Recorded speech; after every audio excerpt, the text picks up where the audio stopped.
কলকাতা বিমানবন্দরে বোমাতঙ্ক, ফের বিমানবন্দর কর্তৃপক্ষকে হুমকি মেল। 3 দিনের মধ্যে ফের বোমার হুমকি দিয়ে ইমেল।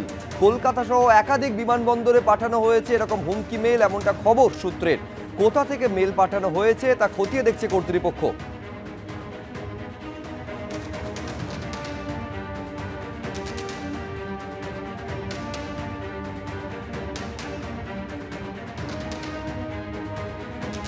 শেখ শাহজাহানে গড়ে উদ্ধার অস্ত্র ভান্ডার আজ কোর্টে পেশ করলো সিবিআই। বসিরহাট কোর্টে বাজেয়াপ্ত করা অস্ত্র পেশ করা হলো সিবিআই তরফে। আবার এই যে অস্ত্র উদ্ধার হয়েছে, সেই অস্ত্র উদ্ধারের সঙ্গে সন্দেশখালীতে জোর করে জমি এবং ভেরি দখলের যে দখলদারির টাকা, তোলাবাজির টাকা, তার কোনো সরাসরি যোগ রয়েছে কি?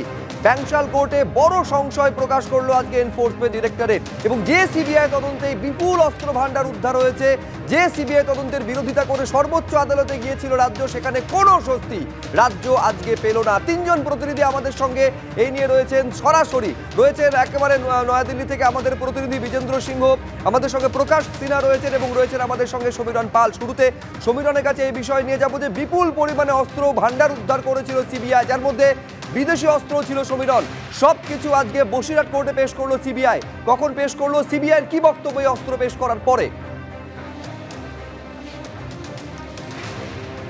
দুপুর 2:20 নাগাদ সিবিআই আধিকারিকরা বসিরহাট মহকুমা আদালত এসে পৌঁছয় এবং সেখানে আমরা দেখতে পাই সিবিআই আধিকারিকরা একটি ব্যাগে প্রচুর নথি এবং একটি ব্যাগে যেটা মনে করা হচ্ছে যে গত শুক্রবার সরবেরিয়া আগারাটি গ্রাম পঞ্চায়েতের মল্লিকপাড়ায় আবু তালেব মোল্লার বাড়ি থেকে মাটি খুঁড়ে যে সমস্ত আগ্নেয়াস্ত্র কার্তুজ উদ্ধার হয়েছিল, তার মধ্যে 3টি বিদেশি আগ্নেয়াস্ত্র ছিল।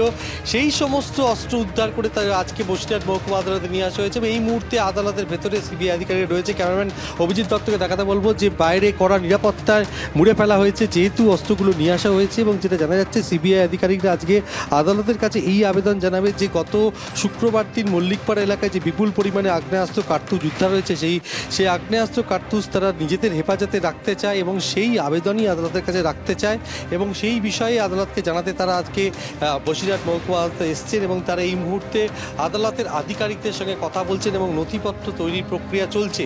এবং যেটা জানা যাচ্ছে কিছুক্ষণ বাদে আদালত কক্ষে এই বিষয়টি নিয়ে শুনানি হবে এবং সেক্ষেত্রে সিবিআইয়ের পক্ষ থেকে আবেদন জানানো হবে যে মল্লিকপাড়া এলাকায় আবু তালেব মোল্লার বাড়ি থেকে যে বিপুল পরিমাণ অস্ত্র উদ্ধার হয়েছে, সেই অস্ত্র সিবিআই তাদের নিজেদের হেফাজতে রাখতে চায়। আর সেই কারণে আদালতের অনুমতি নেওয়ার জন্যই আজকে সিবিআই আধিকারিকরা আদালতে এসছে, এমনটাই আদালত সূত্রে আমরা জানতে পাচ্ছি। গত শুক্রবার মল্লিকপাড়া এলাকায় আবু তালেব মোল্লা সরবেরিয়া আগারাটি গ্রাম পঞ্চায়েতের তৃণমূল সদস্যের আত্মীয় এবং সেই আবু তালেব মোল্লার কোনো হদিশ নেই।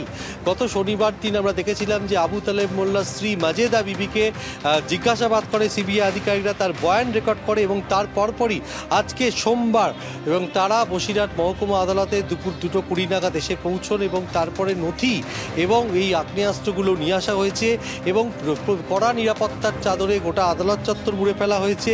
কেন্দ্রীয় বাহিনীর জওয়ানরা আদালত কক্ষের বাইরে পাহারা দিচ্ছে এবং তারা এই মুহূর্তে আদালতের ভেতরে রয়েছেন। এবং যেটা জানা যাচ্ছে যে সমস্ত আগ্নেয়াস্ত্র উদ্ধার হয়েছে, অর্থাৎ সেই সমস্ত আগ্নেয়াস্ত্র উদ্ধারের সিজার লিস্ট এবং সমস্ত নথি তারা এখন আমাদের নজর থাকবে।